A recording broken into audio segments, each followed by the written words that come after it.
நேசாலை நிகழ்ச்சிக்கு உங்களை அன்புடன் வரவேற்கிறேன். மீண்டுமாய் உங்களோடு பேசுவதிலே நான் மிகுந்த மகிழ்ச்சி அடைகிறேன். பிரியமானவர்களே, கொரோனா என்னும் கொடிய நோயினால் எத்தனையோ பேர் பாதிக்கப்பட்டு அவதிப்பட்டு கொண்டிருக்கிறார்கள். நாம் இன்று சுகத்தோடு இருப்பதற்கு காரணம் கடவுளுடைய அன்பும் கருணையுமே. சைனாவில் தொடங்கிய இந்த நோய் இந்தியாவிற்குள் நுழைந்து இப்போது நம்முடைய தெருவிலும் இருந்து கொண்டிருக்கிறது. இந்த நோயின் வீரியம் நாளுக்கு நாள் அதிகரித்து கொண்டே இருக்கிறது. இன்னும் மருந்து கண்டுபிடிக்க முடியாமல் மருத்துவர்கள் திணறிக் கொண்டிருக்கிறார்கள். இந்த நோய் வராமல் தடுக்க ஒரே வழி நாம் பாதுகாப்பாக இருப்பதுதான். கொரோனாவை விரட்டுவது எப்படி என்பதை குறித்து உங்களோடு நான் பேச விரும்புகிறேன். முதலாவது, நாம் தனித்திருக்க வேண்டும். இதற்கு முன்பாக அதிக கூட்டமுள்ள இடங்களுக்கு சென்று வந்தோம். நம்முடைய குடும்பத்தோடும் நண்பர்களோடும் உறவினர்களோடும் அதிகமாய் நேரம் செலவிட்டோம். கடவுளை மறந்தே போனோம். இனியாவது நாம் தனித்திருந்து தேவனை தேடுவோம். நம்முடைய குடும்பத்தோடு செலவிட்ட நேரங்கள் போதும். இந்த நோயினால் நாம் முதலாவது உணர்ந்து கொள்வது, நாம் தனித்திருக்க வேண்டும், தேவனோடு நேரம் செலவிட வேண்டும். ஆண்டவராகிய இயேசு கிறிஸ்து நமக்காய் காத்திருக்கிறார். மகனே, மகளே, உன்னோடு நான் பேச விரும்புகிறேன், உனக்காய் நான் காத்திருக்கிறேன். இதுவரை நீ உன் குடும்பத்தோடு செலவிட்ட நேரங்கள் போதும். உன் நண்பர்களோடு நேரம் செலவிட்டு என்னை நீ மறந்துவிட்டாய். இனியாவது தனித்திருந்து விலகி இருந்து என்னோடு நேரம் செலவிடு. என்னோடு நேரம் செலவிடும்போது உன் கவலைகள் மாறும், உன் துன்பங்கள் எல்லாம் இன்பமாய் மாறும், உனக்கு ஒரு தைரியம் உண்டாகும். எனவே கொரோனாவை விரட்ட முதல் வழி, நாம் தனித்திருந்து கடவுளோடு நேரத்தை செலவிட வேண்டும். இரண்டாவதாக, கொரோனாவை விரட்டுவது எப்படி? முகத்திற்கு முகமூடி அணிந்து கொள்ளுங்கள். நாம் இதுவரைக்கும் அதிகமாய் பேசி கொண்டிருந்தோம். இந்த கொரோனாவின் மூலம் நாம் பேசுவதை நிறுத்தப் போகிறோம். அதிகம் பேசுபவர்கள் ஒருபோதும் அறிவாளிகளாய் இருக்க மாட்டார்கள். சொற்களின் மிகுதியினால் பாவமில்லாமல் போகாது என்று பரிசுத்த வேதாகமம் சொல்லுகிறது. நாம் அதிகமாய் பேசிக்கொண்டே இருக்கும்போது அது சண்டையில்தான் முடிகிறது. கொரோனாவை விரட்ட இரண்டாவது வழி, நம்முடைய வாய்க்கு கடிவாளம் போட வேண்டும். தேவையில்லாத பேச்சுகளை நாம் பேசிக்கொண்டு இருக்கும்போது நியாயத்தீர்ப்பு நாளிலே அதை குறித்து நாம் கணக்கு ஒப்புவிக்க வேண்டும் என்று பைபிள் சொல்லுகிறது. எனக்கன்பானவர்களே, இந்த கொரோனாவால் நாம் கற்றுக்கொள்ள வேண்டிய இரண்டாவது பாடம், நம்முடைய பேச்சுக்கள் குறைய வேண்டும். கொரோனாவை விரட்டுவது எப்படி? மூன்றாவதாக, அடிக்கடி உங்களை சுத்தப்படுத்தி கொள்ளுங்கள். நமக்குள் இருக்கிற வீண் சிந்தனைகளை நாம் களைய வேண்டும். நாளுக்கு நாள் நாம் பரிசுத்தமாகி கொண்டே இருக்க வேண்டும். நம்முடைய பாவங்கள் நாளுக்கு நாள் களையப்பட வேண்டும்.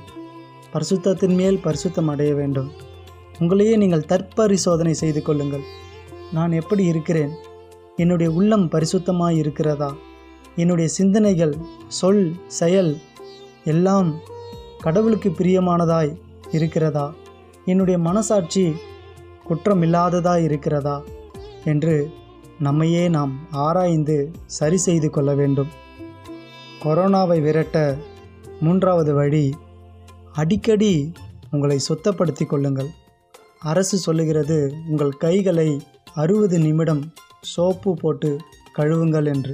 நாம் சுத்தப்படுத்தி கொள்ளும்போது அந்த கொடிய நோயின் கிருமி நமக்குள் செல்லாது.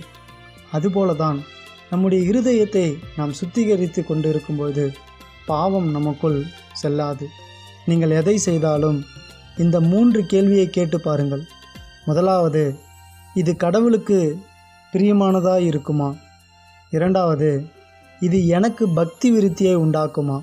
மூன்றாவதாக, இது பிறருக்கு பிரயோஜனமாக இருக்குமா? எனக்கன்பானவர்களே, கொரோனாவை விரட்டுவது எப்படி? முதலாவது, நாம் தனித்திருக்க வேண்டும். இரண்டாவது, நாம் முகத்திற்கு முகமூடி அணிந்து கொள்ள வேண்டும்.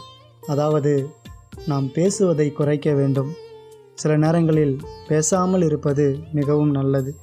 மூன்றாவது, அடிக்கடி நம்மை சுத்திகரித்து கொள்ள வேண்டும். நான்காவதாக, திடமான ஆகாரத்தை உண்ண வேண்டும். நாம் சரியான உணவை உட்கொள்ள தவறி விடுகிறோம். இந்த கொரோனாவினால் நாம் கற்றுக்கொள்ள வேண்டிய ஒரு பாடம், நாம் திடமான ஆகாரத்தை உண்டு நம்மை வலுப்படுத்தி கொள்ள வேண்டும். சுவர் இருந்தால்தான் சித்திரம் வரைய முடியும் என்பார்கள். நோயற்ற வாழ்வே குறையற்ற செல்வம் என்பார்கள். நம்முடைய உடலை நாம் முதலாவது பாதுகாக்க வேண்டும். திடமான ஆகாரம் உடலுக்கு உண்பது எப்படி அவசியமோ அதுபோலவே ஆத்துமாவிற்கு திடமான ஆகாரம் அவசியமாயிருக்கிறது. பரிசுத்த வேதாகமம் கடவுள் நமக்கு தந்த பரிசு. இதை நீங்கள் வாசிக்கும்போது உங்கள் உள்ளத்திற்கு, உங்களுடைய ஆத்மாவிற்கு திடமான ஆகாரத்தை கொடுக்கிறீர்கள். ஆண்டவருடைய வார்த்தையை தியானிக்க தியானிக்க நம்மளுடைய ஆத்மா புஷ்டியாய் மாறுகிறது. கொரோனாவை விரட்டுவதற்கு நாம் திடமான ஆகாரத்தை உண்ண வேண்டும். 5வதாக, தைரியமாயிருங்கள். மீண்டுமாய் சொல்லுகிறேன், தைரியமாயிருங்கள். நம்பிக்கையை இழந்து விடாதீர்கள். எத்தனையோ பேர் கொரோனாவால் இந்த நாட்களிலே மரித்து கொண்டிருக்கிறார்கள் என்ற செய்தி ஒரு பக்கம் இருந்தாலும், எத்தனையோ பேர் சுகம் பெற்று வீடு திரும்பி இருக்கிறார்கள் என்ற செய்தியும் இருக்கிறது. ஏன் நீங்கள் எதிர்மறையாய் எண்ணுகிறீர்கள்? நேர்மறையான எண்ணங்களை கொள்ளுங்கள். தைரியமாயிருங்கள். கொரோனா வந்துவிடும் என்ற பயத்தினால் தற்கொலை செய்கிறவர்கள் மத்தியில் நீங்களும் நானும் வாழ்ந்து கொண்டு இருக்கிறோம். இதற்காகவே நான் உங்களை பாராட்டுகிறேன். இந்த தைரியத்தை நீங்கள் விட்டுவிடாதீர்கள். நிச்சயமாகவே முடிவு உண்டு. உன் நம்பிக்கை வீண் போகாது என்று ஆண்டவர் சொல்லுகிறார். இயேசு கிறிஸ்து உங்களுக்கு தைரியம் தர விரும்புகிறார். இந்த நாளிலும் கூட உங்களோடு பேசி கொண்டிருக்கிறார். நீங்கள் பயப்படாமல் கலங்காமல் இருங்கள். தைரியமாக இருங்கள். எந்த சூழ்நிலையிலும் ஆண்டவரை நம்புங்கள். அவர் உங்களை கைவிட மாட்டார். கொரோனாவை விரட்டுவது எப்படி? முதலாவது, நாம் தனித்திருக்க வேண்டும். 2வது, முகத்திற்கு முகமூடி அணிந்து கொள்ள வேண்டும். 3வது, அடிக்கடி நம்மை சுத்திகரித்து கொள்ள வேண்டும். 4வது, திடமான ஆகாரத்தை உண்ண வேண்டும். 5வது, தைரியமாய் இருக்க வேண்டும். இந்த 5 காரியங்களையும் நீங்கள் சரிவர செய்து கொண்டிருந்தால் கொரோனா மாத்திரமல்ல, இன்னும் இது போன்ற எத்தனை விதமான நோய்கள் வந்தாலும் நீங்கள் தைரியமாய் அதை மேற்கொள்வீர்கள். இந்த கொரோனாவை எளிதாக நீங்கள் விரட்டுவீர்கள் என்று நான் நம்புகிறேன். தேவன் தாமே உங்களை ஆசீர்வதிப்பாராக. ஆமென்.